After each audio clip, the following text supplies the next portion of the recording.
it's time to treat the risks that we've identified. So typically when treating risks at Trust Keith, we recommend using three different types of tools. One is policies, and that's what the bulk of the pack is of what we shared with you today. Now, generally, the starting point when remediating a privacy-related risk is a policy, not always. But when starting with a policy, our recommendation is to pick the policies that are most appropriate to your business and not do everything at one time.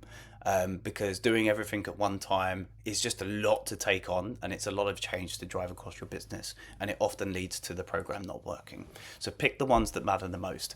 Now, when picking the policies out of the pack that we provided, there are a couple of really important steps that I would suggest you go through. Obviously, pick based on risk. Number one.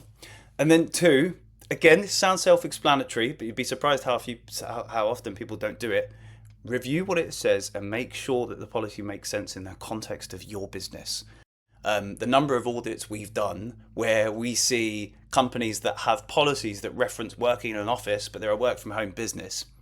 Or we've even read policies that have referenced our internal information security department, and it's like a 10-person startup. There's no internal infosec department, which says to me they downloaded this policy or just copied it from some large corporate. So you won't find that in our policies. The policies that we provided are generally written for scaling businesses and not big corporates. But nevertheless, review them, make sure that they make sense in context of your business. Once you've done that, it's really important that you get them signed off by a senior owner in your business to ensure that you've got approval from the highest level of the business. It's also really important that you go through a staff attestation process. So have your staff read this policy? Can it be included in their onboarding pack? And once they have read it, do you have evidence to prove that they have read it? Now, once that's done, we then recommend training where appropriate, or for the employees where it's appropriate, on what the policy actually says and how to adhere to it. Training again can be included in onboarding, but where appropriate, we would recommend training the functions where the risk level is the highest, and actually setting up direct sessions with them to talk them through the policies that are appropriate to them. Other things that are important when implementing your policies are actually ensuring that you have a means to collect evidence to prove that you're following them.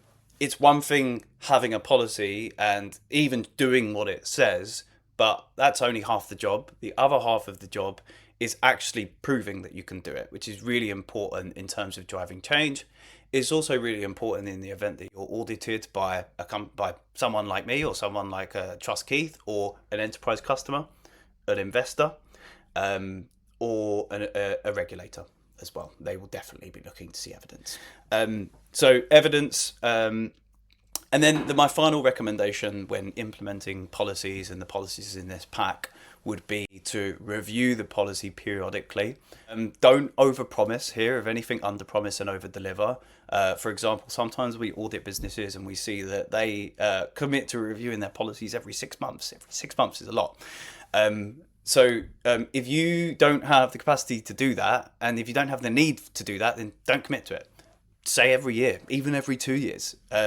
But pick a frequency and stick to it and actually do it, because your business will change, regulations and the nature of regulations will change, and so it's really important that you're reviewing and updating your policies accordingly. So that's section 1, policies. Then section 2 is around what I would call processes. So once you've got a policy in place, let's pick breach and incident management as an example. It's really important that you have a pragmatic and easy to follow process that your employees can follow to ensure they're adhering to the policy. The nature of the process can evolve in maturity as your business gets bigger. So a really simple breach process might look like, to start with, in the event of a breach, email this person, and then the primary contact in your business will assess the severity of the breach. They will report it to a regulator if appropriate, and they will communicate to the relevant data subjects if appropriate, document the lessons, and then kind of document everything from there. Like, it could be that simple. That might work for an early stage business. If you're a 1,000 person multinational business operating in 20 different countries, that's probably not going to work. It probably needs to evolve and mature a bit more, but you get the point. There needs to be a process that employees can follow, basically. There are tons of other data protection related processes that you may need to think about depending on what risks you've identified. Things like conducting data protection impact assessments, legitimate interest assessments, vendor risk assessments. There's a long list of things. Again, I won't go through them all today, otherwise I'll be here all day. But the headline is ensure you have a process to back up your policies. The third element of treating your risks is then training and staff awareness. So again, it's one thing having a policy and it's another thing having a process to back it up. But if nobody knows this exists, then it is nearly pointless. So it's really important that you have a couple of different types of training. One is just general staff awareness training of what data protection is, why it's important, and like what do you need to know as an everyday member of this business. You can include that in onboarding for your employees, and we also suggest having some sort of recurring training rhythm once a year, once every 6 months. In some businesses, we like to drip feed small bits of training even every week. It really depends on what frequency works best for you. And then there will also be more custom training requirements depending on your business and your teams. There will be certain areas of your business that process particularly sensitive data. Customer service in large direct-to-consumer businesses is always one. And for those teams, you may want to set up more custom and engaging training sessions with an actual subject matter expert on the call, telling the team members kind of what they need to know and how they need to navigate data protection.